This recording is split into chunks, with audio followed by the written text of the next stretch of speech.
In Elden Ring, enemy placements have a narrative function.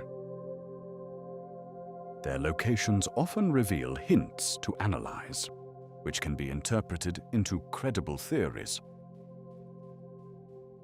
In this episode, we'll cover Limgrave's Crucified, the Living Jars, Sanguine Nobles, and aging Untouchables. Let's begin.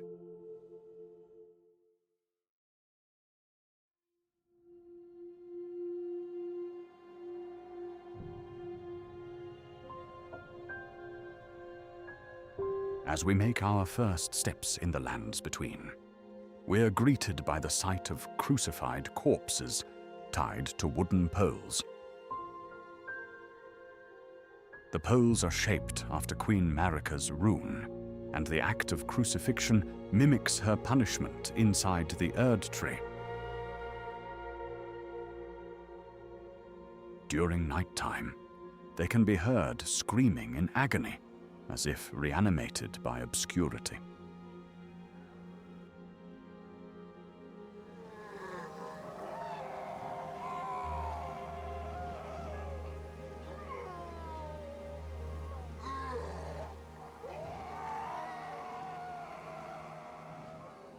All of them are in Limgrave, particularly around soldiers and fortifications.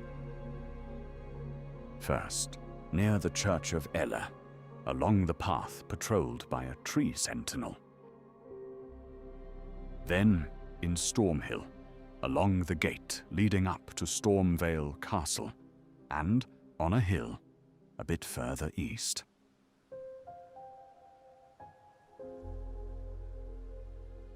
Further south, we also find them near the Bridge of Sacrifice, which connects Limgrave to the Weeping Peninsula. Down near Castle Morn, several more were placed over a toxic pond, not far from the sword monument dedicated to Godfrey's conquest. A few more are found on the nearby beach, perhaps near the location where the Tarnished sailed away upon their banishment. Lastly, we see them at the Tower of Return, yet another place connected to the Tarnished. On the ground floor of the fortified manor, there's the remains of Alberic, a former member of the Round Table Hold. His appearance looks very similar to the crucified men, meaning they might actually be captured tarnished, condemned to an eternity of suffering. A grim punishment, likely meant to discourage newly arrived Tarnished from seeking the Elden Ring. This explains their locations on the map, and why we only see them in Limgrave, the region where our playable Tarnished's journey begins.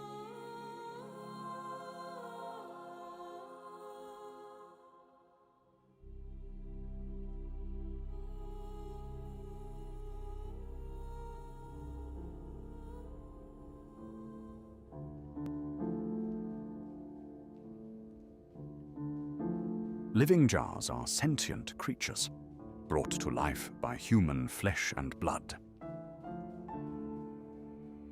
They appear in most regions of the lands between, particularly around strongholds and catacombs, where they gather in small groups. These include places like Stormvale Castle and Carrier Manor, for instance. In both cases, they're found in secluded spots, away from local soldiers, as if their presence is merely tolerated. A significant contrast with those of Raya Lucaria, who stand alongside local sorcerers. In their rebellion against the Carrions, the Academy rebels have been using constructs and mercenaries, which could explain their relatively favorable treatment of living jars. It's also possible that jars were studied here, perhaps in experiments relating to glintstone sorcery and the creation of graven masses.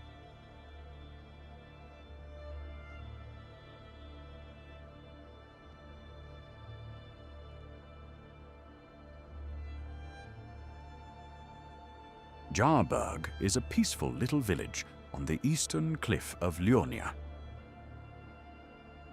Several jars made their home here, living together in harmony. They probably settled here after the shattering, after the original human villagers had passed away. Although their living conditions seem better than most of their brethren, their freedom from other factions also makes them vulnerable, causing them to be targeted by poachers. Many jars are also found in burial catacombs, guarding them from intruders, a task probably given to them during the early years of the Golden Order. Some were even rigged to explode, suggesting they were treated as disposable beings, only fit to serve as sentries, much like the stone imps. There's only a few living jars in the royal capital of Lanedale, dwelling in the deepest reaches of the subterranean shunning grounds. Much like the omens, their existence was probably inconvenient to Queen Marika, considering what we learn about them in the Land of Shadow.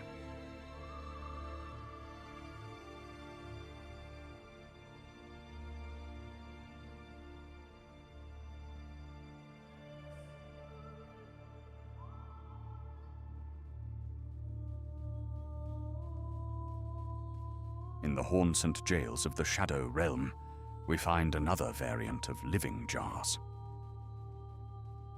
They contain the melded remains of shamans, a macabre Hornsent custom, which explains how the first living jars came to be. All three jails are brimming with them, hinting at the scale of the massacres that took place, supposedly achieved in pursuit of sainthood. Bonny Jail is located near Bonny Village, which is probably where the first living jars were made.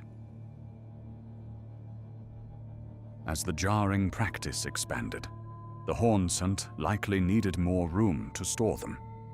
Thus, some of them were sent to the Lamenter's Jail down south, as well as Balurat Jail under the Tower Settlement.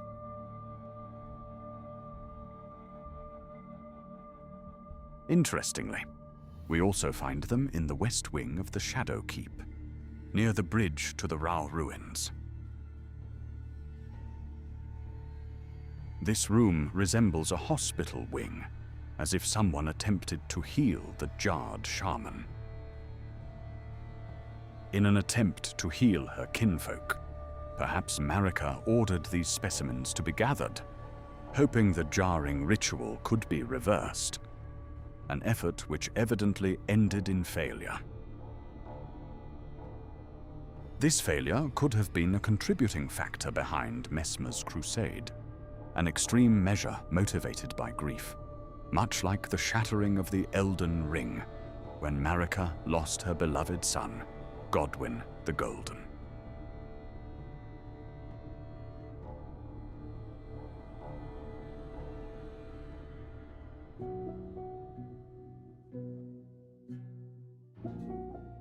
Unlike the other demigods, Mohg pursued his ambitions from the shadows. Instead of amassing a large-scale army and besieging castles, he relied on a small number of knights and nobles who willingly joined his cause, likely tempted by the power bestowed by the formless mother. Thus, they came to Mogwyn Palace, a ruined mausoleum of the ancient dynasty, which Mohg made into his seat of power. Several of these Sanguine Nobles guard the crypt under Mohg's room, acting as a last line of defense against intruders.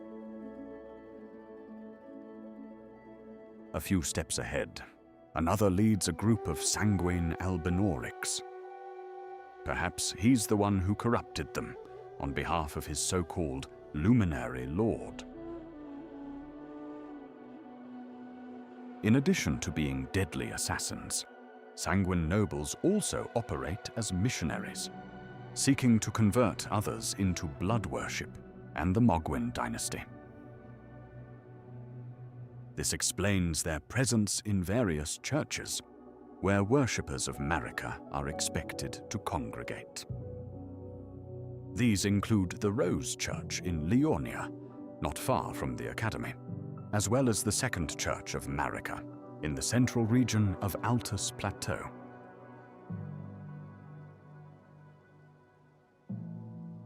A bit further north from here, there's the Writhe-Blood Ruins, a place infested with sanguine creatures. A solitary Sanguine Noble lies in ambush here, guarding one of their bloody Hellis rapiers.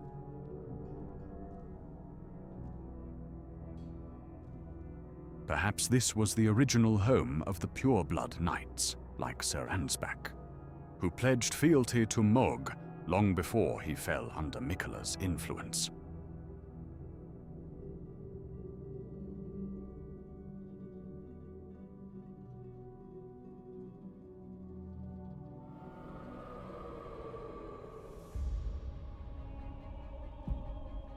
Deep in the abyssal woods, harrowing creatures wander around shallow riverbeds.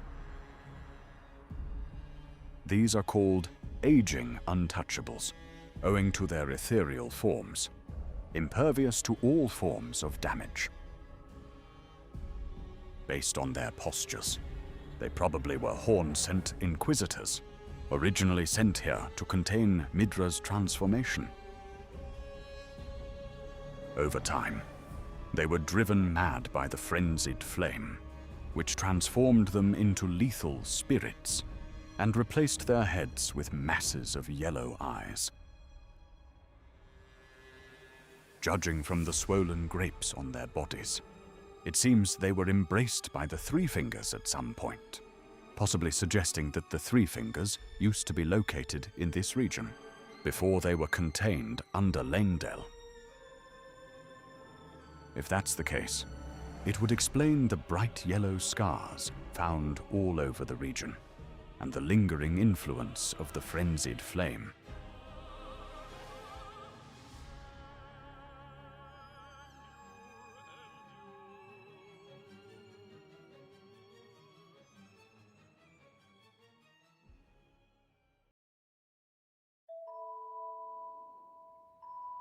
If you enjoy my content, remember to like and subscribe. Thank you for watching.